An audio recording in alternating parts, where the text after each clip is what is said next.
Dear friends, आज मैं आपके लिए एक ऐसी वीडियो लेके आई हूँ जिसको आप थोड़ा सा अकेले में सुनिएगा और ज्यादा से ज्यादा लोगों को लाइक, शेयर और सब्सक्राइब करिएगा, जिससे कि मेरी हिम्मत बढ़े और मैं आपके लिए नॉलेज के लिए एक अच्छे वीडियोस हमेशा लाती रहूं। ये वीडियो को लाने का मेरा मकसद है आप लोगों को एक अवेयरनेस करना फॉर रिटायरमेंट के लिए। आपने बागवान पिक्चर देखी होगी, कभी खुशी कभी गम भी मूवी देखी होगी, अमिताभ बच्चन और हेमा मालिनी की। एक माँ बाप को 4 बच्चे नहीं पाल सकते। माँ बाप 4 बच्चों को पाल सकते हैं, लेकिन बच्चे माँ बाप को नहीं पाल सकते। आजकल का जैसा ये जमाना चल रहा है, न्यूक्लियर फैमिली है। बहुत सारे हमारे पास में केस स्टडीज होते हैं कि बच्चे माँ बाप को नहीं पूछते हैं। तो हमें अपने भविष्य के लिए प्लानिंग करना बहुत जरूरी है। अभी आप लेटेस्ट ही रेमंड के शोरूम के का भी सुन रहे होंगे। उनके ऑनर जो हैं, उनका केस चल रहा है, जिससे वो अपने बच्चे से कोर्ट में 7 लाख रुपीस पर ईयर मांग रहे हैं, क्योंकि उनकी लाइफ स्टाइल और उनका खर्चे वैसे ही हैं। तो हमें अपने लिए भी करना बहुत जरूरी है। हम लाइफ में 0 से 25 तक के हम अपना चाइल्डहुड जीते हैं, अपना बचपन। 25 से लेके हम 60 साल तक हम अपने काम करते हैं। 25 से लेके 40 तक 15 साल तक तो हम अपने लिए करते हैं। 40 से लेकर 60 साल तक हम अपने बच्चों के लिए करते हैं। बच्चों की हर जिम्मेदारियां पूरी करते हैं, उनकी पढ़ाई, उनकी शादी, उनका सब कुछ। और 60 के बाद में जब हमारे बच्चे हमारे जगह हमारे बिजनेस को संभालने आ जाते हैं, उस तरीके से हमारे पैरों में खड़े हो जाते हैं, मानती हूं आपके संस्कार अच्छे हैं, आपके बच्चे ऐसा नहीं करेंगे, लेकिन हमें अपने फ्यूचर की तैयारी आज ही करनी बहुत जरूरी है। हमारे पास में दिमाग है, हम अपने काम के स्पेशलिस्ट हैं, हम अपने काम को अच्छे से कर सकते हैं। अगर हम नहीं हैं तो हमारी वाइफ का क्या होगा? मेरी वाइफ का कब तक बच्चों से मांग मांग के चलेगी? मेरी वाइफ के लिए मुझे प्लानिंग आज करना बहुत जरूरी है। आप के मन में सवाल उठ रहा होगा कि मैंने बहुत प्लानिंग किया हुआ है, मेरे पास बहुत पैसा है, मुझे इन सब चीजों की जरूरत नहीं है। मैं इस बात से आपके लिए एग्री करती हूँ, लेकिन इस बात को सोचना भी बहुत जरूरी है कि क्या आपने अपने रिटायरमेंट के लिए एडिक्वेट प्लानिंग किया हुआ है। According to the recent studies by the Health and Human Service, Government of India, for every 100 people starting their career at the age of 25 years, the following situation exists at the age of 65. मतलब 25 साल में इंसान अपनी जिंदगी की शुरुआत करता है और 65 इयर्स तक काम करता है। 54% ऐसे लोग हैं जिन्होंने जो बच्चों लोगों पे डिपेंड रहते हैं। 54% are depend on children, depend on the government, depend on society and depend on the charity. माँ बाप को बच्चे लोग जाके वृद्ध आश्रम में छोड़ के आ जाते हैं, उनको वहां रहना पड़ता है, इसलिए उसको चैरिटी कहा जाता है। 36% ऐसे पेरेंट्स हैं जिनकी डेथ होती है पैसे ना होने के कारण, उनका इलाज सही ढंग से ना होने के कारण। Almost among 50% died due to the not receiving expensive medical treatment because lack of money in the old age. Bypass surgery, valve replacement, stent implant, kidney dialysis, cancer treatment, etc. 5% people are working in old age. आपने बॉलीवुड के actor भगवान दादाजी को देखा होगा, जिन्होंने सही ढंग से प्लानिंग नहीं की तो उनको आखिरी तक काम करना पड़ा। 4% पीपल आर इंडिपेंडेंट। 4% जो लोग हैं वो इंडिपेंडेंट होते हैं, और ओनली 1% आर वेल्थी और rich at the age of the 65। ऐसा क्यों होता है? क्योंकि जो लोग अनऑर्गेनाइज होते हैं, उन लोग क्या करते हैं, इनकम आई, उसमें से स्पेंडिंग पहले खर्चा किया, बचे हुए को सेविंग किया।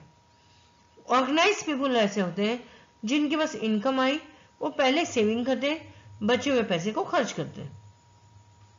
Y only one people are rich at the age of 65? क्योंकि वो फाइनेंशियल के जो एक्सपर्ट होते हैं उनका कहना है income minus expense is equal to saving will go to the ruin their retirement, जिससे उनका रिटायरमेंट बर्बाद होगा। अगर आपको अपना रिटायरमेंट अच्छा करना है तो income minus saving is equal to expense. अगर आपको रिच रिटायरमेंट लाइफ जीनी है तो आपको ऐसा करना जरूरी है। It is a paradox. After the working span of the over 40 years, they earn a lot of money and spend. वो अपनी लाइफ में 40 साल में बहुत सारा पैसा कमाते हैं, but finally they left very little. उनके पास में बचता बहुत कम है। Majority of them are depending और at compare to the work for their livelihood. बहुत सारे लोग ऐसे हैं कि उनको आखिरी तक काम करना ही पड़ता है। जैसे एक एग्जाम्पल के लिए, अगर आपका बच्चा स्कूल में पढ़ाई करने जाता है, जो बच्चा पूरा साल पढ़ता है वो फर्स्ट क्लास आता है, जो सिर्फ 6 महीने पढ़ता है वो सेकंड क्लास आएगा, जो सिर्फ 2 महीने पढ़ेगा वो खाली पास होगा, जो खाली 1 दिन पढ़ेगा वो फेल हो जाएगा। इसी तरीके से हमारी सेविंग भी स्टार्ट होती है। अगर हम 25 से लेकर 35 तक सेविंग करते हैं तो हम फर्स्ट क्लास में आते हैं। 36 से 45 के बीच में अगर हम सेविंग स्टार्ट करते हैं तो हम सेकंड क्लास में आते हैं। अगर हम 46 से लेकर 55 तक सेविंग करते हैं तो हम खाली पास होंगे, और 55 से अबाव होने के बाद अगर हम सेविंग करेंगे तो हम फेल हो जाएंगे। These people did not plan to fail, they fail to plan. कोई भी फेल होने के लिए नहीं करता, उनकी प्लानिंग ही नहीं होती। Why they fail to plan? क्यों फेल होते हैं? क्योंकि उनको do not know how to plan, not realize the importance of saving, lack of specific goals and objective, multitude of investment choices, always postpone planning. No one persuaded them to plan and act immediately. Most people do not do anything wrong. They do not do anything. That is what's wrong. The longer we want, the laborious slipper, hardest to climb and accomplish. Journey of 1,000 miles start with a single step. So in second inning of your life, want to live like a prisoner और live like a tiger. अब आपको ये तय खुद करना है कि आप टाइगर की तरह जीना चाहेंगे या प्रिजनर की तरह जीना चाहेंगे। अब आज मैं आपसे सिर्फ कुछ सवाल पूछ रही हूं इस वीडियो में, जिसका जवाब आप पेपर पेन लेके अपने आप अकेले में लिखें और अपने आप को खुद देखें, जांचें कि आपने सही प्लानिंग किया है कि नहीं। अगर आपको खाना खाने में होटल में आज कितने पैसे लगते हैं?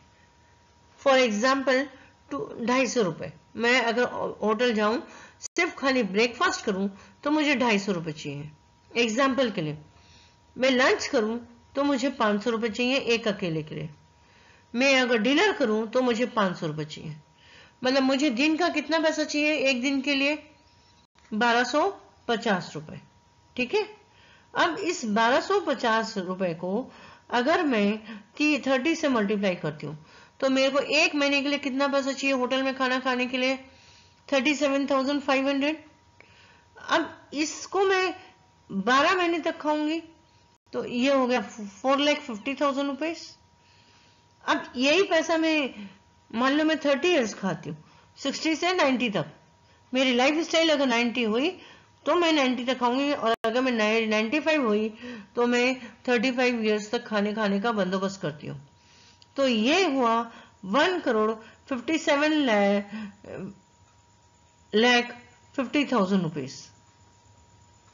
ये मेरे लिए प्लस मेरी वाइफ के लिए। ठीक है।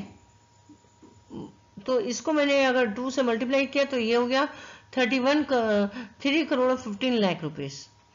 3 करोड़ 15 लाख रुपए मुझे सिर्फ हस्बैंड वाइफ को खाना खाने के लिए चाहिए है। रोटी कपड़ा मकान और इंश्योरेंस अब आज की डेट पे, लेकिन रोटी कपड़े और मकान में से मेरे पास मकान है तो उसके भी मुझे बिल देने होते हैं। कभी मेंटेनेंस बिल, कभी पानी बिल, कभी हाउस रेंट, कभी इसका रेंट, कभी उसका रेंट, वो अलग। साथ में मेरा मेडिकल का कॉस्ट हर महीने 10% इंक्रीज होता है। तो अगर मेरा 3 करोड़ 15 लाख रुपीस है, इसमें मैं 10% आपका मेडिकल कॉस्ट लगा दूं तो ये होता है 3,15,000 रुपीस। मतलब आपको 3 लाख रुपए उसके लिए चाहिए। तो 31 + 3 हो गया आपके लिए, आपको अराउंड 35 लाख चाहिए, सॉरी 3 करोड़ 50 लाख रुपीस। तो आपने क्या अपने लिए 3.5 करोड़ लाख रुपए का बंदोबस्त किया है? तो आपको मेरी जरूरत नहीं है। और अगर आपने नहीं किया है तो आप अपनी लाइफ में सही फाइनेंशियल प्लानिंग के लिए मुझे कांटेक्ट कर सकते हैं। कपड़े जो है वो तो हम पहन के चला लेंगे, लेकिन उसमें भी हमें जरूरत होती है। तो इस तरीके से आपको लाइफ में 3.5 करोड़ टू 5 करोड़ चाहिए, उसके लिए प्लानिंग है तो आप बेस्ट हैं। अगर नहीं है तो जल्द से जल्द एक कदम उठाइए, एक फोन इस नंबर पे करिए और अपने लिए पर्सनल कंसल्टेंसी जरूर करवाइए, जिससे आपके पास जो भी आज आपके पॉकेट के अलाउ करती है उससे आप अपने रिटायरमेंट की प्लानिंग आज ही करिए। Never comes tomorrow. हम कई बार चीजों को टालते हैं कल, लेकिन जिंदगी में कल कभी नहीं आता।